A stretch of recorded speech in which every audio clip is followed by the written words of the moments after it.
आप देख रहे हैं अनहोनी। तो चलिए बढ़ते हैं आज की इस कहानी की ओर। मिस्टर रजत, आज आपकी पहली बुक रिलीज़ होने जा रही है, तो आपको कैसा फील हो रहा है? रिपोर्टर ने स्टेज पर बैठे शख्स से सवाल किया। मैं बचपन से ही लेखक बनना चाहता था और हमेशा से ही सोचता था कि कुछ अलग लिखूं, और आज मेरा सपना पूरा होने जा रहा है। जैसे ही उस शख्स ने जवाब दिया, पूरा हॉल तालियों की आवाज़ से गूंज उठा। उस शख्स का नाम था रजत जायसवाल, जिसकी आज पहली किताब का प्रमोशन था और अलग अलग न्यूज़ चैनल्स के रिपोर्टर्स उसका इंटरव्यू लेने आए थे। सर, आपकी इस पहली बुक का नाम है वैम्पायर इंसान से शैतान। तो क्या आप मानते हैं कि इस दुनिया में वैम्पायर जैसी भी कोई चीज़ होती है? दूसरे रिपोर्टर ने सवाल किया। हाँ बिल्कुल, मैं मानता हूँ कि इस दुनिया में भगवान के साथ साथ शैतान, भूत प्रेत, पिशाच भी होते हैं। वैम्पायर भी इसी दुनिया का एक हिस्सा है, रजत ने जवाब दिया। क्या आपने कभी वैम्पायर को देखा है? अगले रिपोर्टर ने सवाल किया। हाँ, मेरा मतलब नहीं, मैंने कभी देखा नहीं है, रजत ने जवाब दिया। सर, आज आपकी बुक रिलीज़ होने जा रही है, तो क्या आप हमें अपनी बुक के बारे में कुछ बताएंगे? मतलब इसकी कहानी के बारे में, अगले रिपोर्टर ने सवाल किया। ठीक है, मैं आप लोगों को इस बुक के बारे में बताता हूँ, रजत ने कहा और फिर बताने लगा। वैम्पायर यानी खून पीने वाला पिशाच। वैम्पायर अपनी प्यास इंसानों का खून पीकर बुझाते हैं। ये हम इंसानों की तरह ही नॉर्मल जीवन जीते हैं, लेकिन जब भी ये अपने सामने खून देखते हैं तो इनके अंदर का पिशाच जाग जाता है। खून पीने से इनकी शक्तियाँ बढ़ती है और ये खुद को तरोताज़ा महसूस करते हैं। इनकी उम्र कम नज़र आती है। इस बुक में मैंने एक वैम्पायर की कहानी लिखी है, जिसकी प्यास एक दिन उसके अपने प्यार को मारने के लिए ही उसे मजबूर कर देती है और वो फिर हमेशा के लिए ही कैद हो जाता है, रजत ने जवाब दिया। सर, आप थोड़ी कहानी भी बताइए ताकि हम लोगों को इंटरेस्ट आए और वो ज़्यादा से ज़्यादा बुक को ख़रीदें, रिपोर्टर ने कहानी सुनाने की रिक्वेस्ट की। ठीक है, फिर सुनिए, रजत कहानी सुनाने लगा। कॉलेज के 5 दोस्तों का ग्रुप मनाली के लिए एक ट्रिप प्लान करता है और वो तय समय के अनुसार मनाली निकलता है, जिसमें अमित, रंजन, पंकज, गौरी और आरती थे। ये पांचों कॉलेज में एक साथ पढ़ते थे। इन लोगों ने मनाली पहुंचकर अपने रूम बुक किए और सोने चले गए। अमित और गौरी दोनों प्यार में थे, मतलब कि उनकी शादी होने वाली थी, इसलिए वो दोनों एक ही रूम में रुके और बाकी सब अलग अलग। अगले दिन उन सब ने मनाली घूमा और शाम को अपने रूम पर लौट आए। रात को होटल में खाना खाने के वक्त होटल के वेटर से कांच नीचे ज़मीन पर गिर गया और उसके हाथ में चोट लग गई, जहां से खून निकलने लगा। उस वेटर के खून को देखकर उन पांचों में से एक के शरीर के अंदर अचानक से हलचल होने लगी और वह अपने बड़े बड़े दांतों को बार बार अंदर बाहर करने लगा। उसका शरीर खून पीने के लिए मचलने लगा। ये सब उसके साथ पहली बार हुआ था। इससे पहले कभी भी खून देखकर उसे ऐसा महसूस नहीं हुआ था। वो वहाँ से उठकर बाहर खुली हवा में आ गया, लेकिन अभी भी उसका ध्यान उसी खून में ही था। खाना खाने के बाद बाकी सब अपने अपने कमरों में चले गए।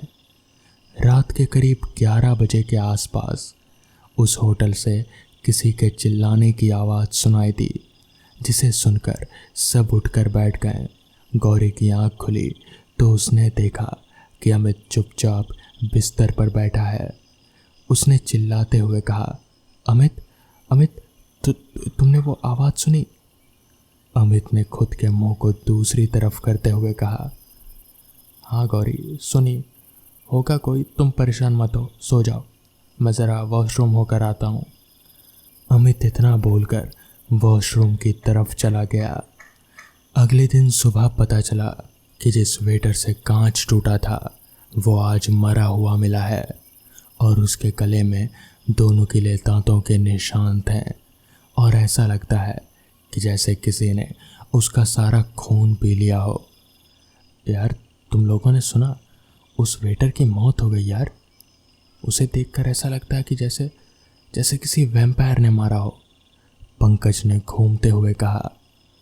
वो लोग आज फिर से मनाली घूमने आए थे। वैम्पायर?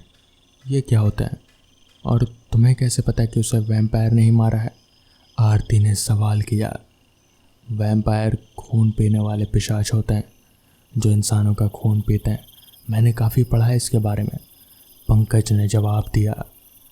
हाँ, वैसे ही ना, जैसे आरती तुम्हारा पीती है, रंजन ने कहा और फिर हंस पड़ा। उसकी बात सुनकर बाकी सब भी हंस दिए और पंकज शांत हो गया। पंकज, क्या वाकई में वैम्पायर होते हैं? गौरी ने थोड़ा सीरियस होकर कहा। वैम्पायर वगैरह कुछ नहीं होता, अब जल्दी होटल चलो, बारिश शुरू हो गई है, अमित ने कहा। और फिर वो लोग होटल वापस आ गए। खाना खाने के बाद वो लोग फिर से अपने अपने कमरों में सोए हुए थे कि अचानक जानवरों के चिल्लाने, कुत्तों के भौंकने और सियारों की तेज आवाज़ें शुरू हो गई। आसमान में बादल घेराए और चारों तरफ अंधेरे के सिवाय और कुछ नहीं था। और फिर से वही दर्दनाक चीख। आज फिर से किसी की मौत आई थी। वो लोग फिर से जाग गए। इस बार अमित अपने कमरे में नहीं था। गौरी ने जब अमित को ढूंढा तो वो उसे छत पर मिला। बाहर जाने पर पता चला कि वो चीख होटल के बगल में रहने वाले एक भिखारी की थी जिसकी किसी पिशाच ने खून पीकर हत्या कर दी थी और उसके गले में भी वही 2 दांतों के निशान थे। अब तो बाकी सबको भी पंकज की बात पर यकीन होने लगा था कि वाकई में वैम्पायर होते हैं। अब उस शहर में हर रोज़ किसी न किसी की मौत होने लगी थी और साथ ही साथ इन लोगों के वापस आने का टाइम भी हो गया था। कुछ दिनों के बाद ये लोग उस शहर से वापस आ गए और मनाली में मौतों का सिलसिला जैसे बंद ही हो गया। मनाली से आने के कुछ दिनों बाद ही अमित और गौरी ने शादी कर ली, लेकिन अब दिल्ली में मौतों का सिलसिला शुरू हो गया। हर रोज़ किसी न किसी की मौत होने लगी। फिर कुछ दिनों के बाद अचानक से पंकज की भी मौत हो गई और उसके गले में भी वही 2 निशान थे। फिर एक दिन रंजन और उसके बाद आरती भी मारी गई। कोई नहीं जानता कि इन मौतों के पीछे कौन है सिवाय गौरी के। गौरी अब जान गई थी कि शहर में हो रही सारी मौतों के जिम्मेदार अमित ही हैं। लेकिन अब उसके पेट में अमित का बच्चा पल रहा था। एक रात जब शिकार करने के बाद अमित बाहर से आया तो गौरी दरवाजे पर ही खड़ी थी। गौरी ने उसका वो भयानक रूप देख लिया। जैसे ही अमित ने गौरी को देखा वो अपने इंसानी रूप में आ गया। लेकिन इससे पहले अमित कुछ समझ पाता, गौरी ने एक क्रॉस उसके शरीर में घुसा दिया और बाहर से लाए एक ताबूत में उसे बंद करके अपने घर के बने बेसमेंट में रख दिया और घर को हमेशा के लिए बंद कर दिया। उसके बाद उसने अपने पेट में पल रहे बच्चे के साथ हमेशा के लिए ही वो शहर छोड़ दिया और एक छोटे से शहर में रहने लगी। कुछ महीनों के बाद उसे एक बेटा हुआ, लेकिन वो भी अपने बाप की तरह ही एक वैम्पायर था। लेकिन गौरी ने उसे बहुत अच्छी परवरिश दी और इसलिए उसने आज तक कभी किसी का खून नहीं पिया। पूरी कहानी सुनाने के बाद रजत चुप हो गया और लोग खड़े होकर तालियां बजाने लगे। तभी एक रिपोर्टर ने खड़े होकर सवाल किया, मुझे तो आपकी कहानी सच लग रही है। मुझे लगता है आपने वैम्पायर को ज़रूर देखा होगा। रजत ज़ोर ज़ोर से हंसने लगा और फिर बोला, आप लोगों को एक सीक्रेट बताऊं? अमित और गौरी का वो बेटा मैं ही हूँ और मैं एक वैम्पायर हूँ। फिर अचानक से उसका रूप बदलने लगा और उसकी आंखें लाल स्याह और दांतें बड़े हो गए। उसके इस रूप को देखकर लोग डरकर इधर उधर भागने लगे। तभी उसने कहा, घबराइए मत, मैंने आज तक कभी किसी का खून नहीं पिया और ना ही कभी पीऊँगा। मैंने अपनी माँ से वादा किया है कि मैं अपने बाप की तरह कभी नहीं बनूँगा। उसकी बातें सुनकर लोगों को यकीन हो गया। उसके बाद उस बुक की सारी कॉपियाँ बिक गईं और अगले दिन न्यूज़पेपर में हेडिंग थी, एक वैम्पायर की सच्ची कहानी। तो दोस्तों, ये थी आज की पहली कहानी। तो चलिए बढ़ते हैं आज की दूसरी कहानी की ओर। आज करीब 12 सालों के बाद सोहन अपने गांव जा रहा था। रास्ते भर वो बस यही सोचता रहा कि गांव कितना बदल चुका होगा इतने सालों में। इतने सालों में कितने लोग बदल चुके होंगे, सबके चेहरे बदल गए होंगे। पता नहीं वो सोहन को पहचान भी पाएंगे या नहीं। सोहन शहर में रहने वाला एक ऑफिस का लड़का था। ऑफिस का लड़का यानी कि बस ऑफिस का काम और यहाँ वहाँ की कोई बात नहीं। बिल्कुल सीधा साधा अपने काम से काम रखने वाला लड़का। वो आज करीब 12 सालों के बाद अपने गांव जा रहा था, उसके दादाजी और दादी से मिलने। चाचा जी भी उसे बहुत प्यार करते थे। आज से करीब 12 साल पहले वो उन लोगों से मिला था। पता नहीं वो लोग उसे इस हालत में देखकर कैसे रिएक्ट करेंगे, बस यही सोचकर वो खुश हो रहा था और जल्दी से जल्दी अपने गांव पहुंच जाना चाहता था।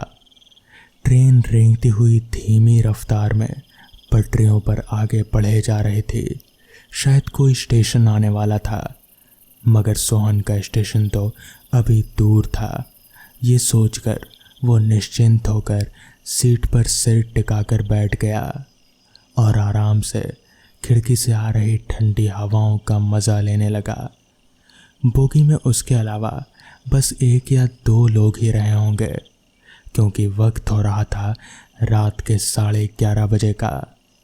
हालांकि वो रात गए अपने गांव नहीं जाना चाहता था, मगर उसके पास कोई चारा भी नहीं था, क्योंकि बस इसी ट्रेन की सीटें खाली थी। बाकी सभी ट्रेनों की सीटें भरी हुई थी। तो यहीं उसे रिजर्वेशन मिल गया और क्योंकि सफ़र दूर था तो रिजर्वेशन ज़रूरी ही था, इसलिए उसने यही ट्रेन चुना।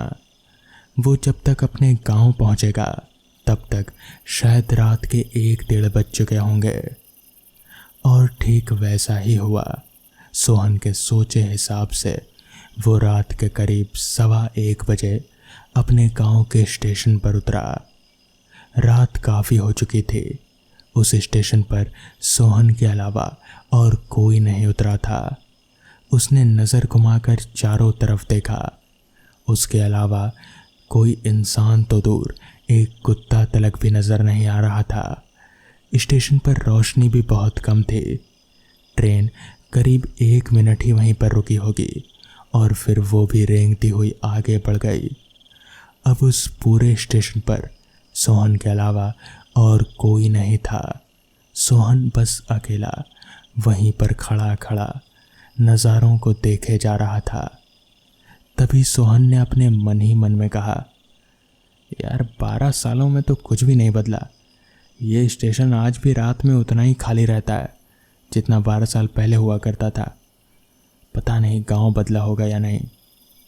ये सोचकर सोहन वहीं पास ही में एक बेंच पर बैठ गया और थोड़ी देर सांस लेने लगा। उसने नज़र घुमाकर ठीक से देखा तो उसे कुछ भी नहीं दिखा। न कोई इंसान, न कोई चाय की दुकान, यहाँ तलक कि पानी का भी वहाँ पर कोई माध्यम नहीं था। उसे प्यास भी बहुत लग रहे थे। उसने सोचा कि इस स्टेशन से पहले बाहर निकले तो हो सकता है शायद कुछ मिल जाए, क्योंकि यहाँ तो कुछ मिलने वाला नहीं। जिसके बाद वो अपना बैग लेकर धीरे धीरे स्टेशन से बाहर निकलने लगा। वो स्टेशन से बाहर निकला तो उसका शक बिल्कुल सही निकला। स्टेशन के बाहर भी बिल्कुल वैसा ही सन्नाटा पसरा हुआ था जैसा कि अंदर। उसने मन ही मन सोचा, अब तो यहाँ कोई सवारी मिलने से रही, बस 2 किलोमीटर ही तो जाना है, क्यों ना पैदल ही निकल पड़ूं। वैसे भी मैं इस सुनसान स्टेशन में तो रात नहीं बिताना चाहता, तो पैदल ही निकल पड़ता हूँ। इतना कहकर वो पैदल ही अपना बैग लेकर अपने घर की ओर चल पड़ा। रास्ते पर उसके अलावा दूर दूर तक और कोई शख्स नज़र नहीं आ रहा था।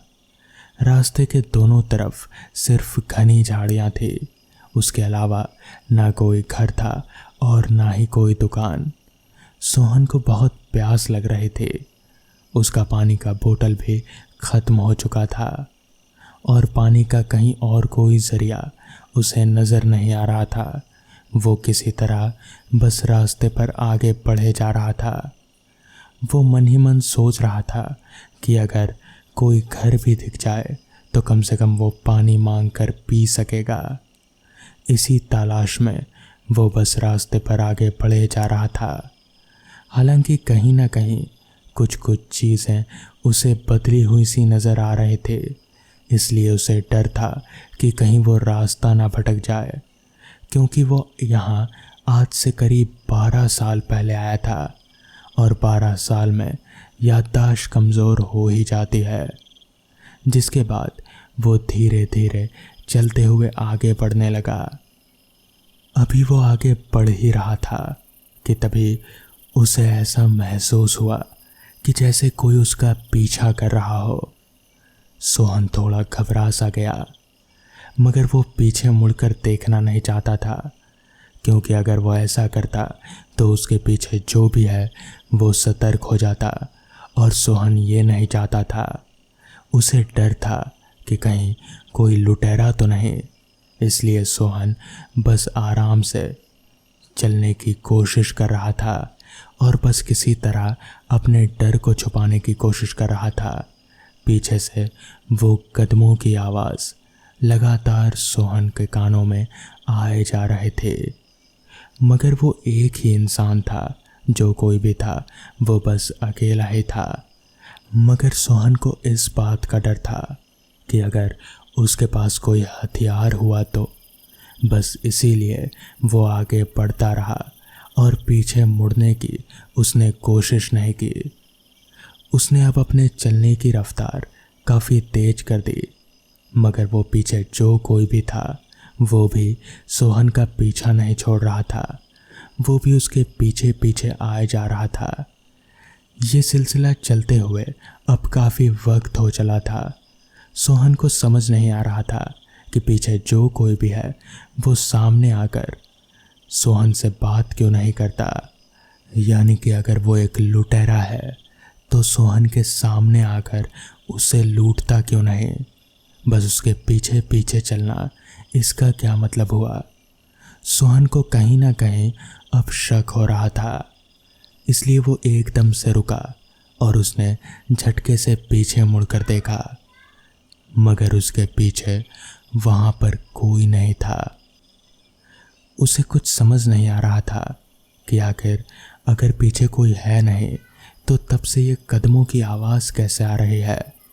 तभी अचानक से उसे ऐसा महसूस हुआ जैसे पीछे से किसी ने उसके कंधे पर हाथ रखा हो। सोहन का पूरा शरीर एकदम से ठंडा पड़ गया।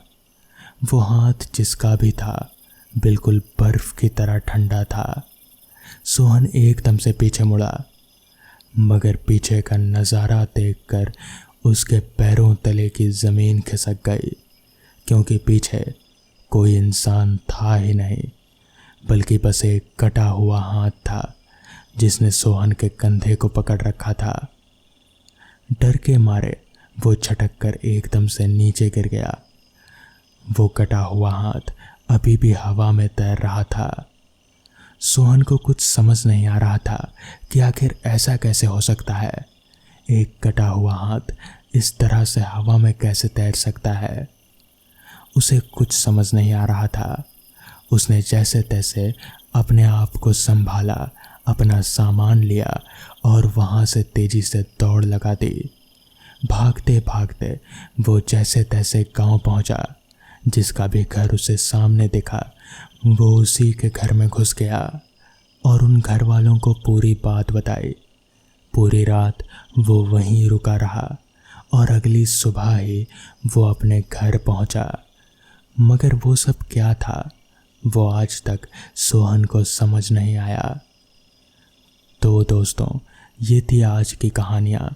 अगर आपको ये कहानियाँ पसंद आई हो तो वीडियो को लाइक और चैनल को सब्सक्राइब करना ना भूलें। तो मैं आपका दोस्त आर्यन जल्द ही मिलूँगा आपसे ऐसी ही नई कहानियों के साथ। तब तक के लिए अपना ख्याल रखें।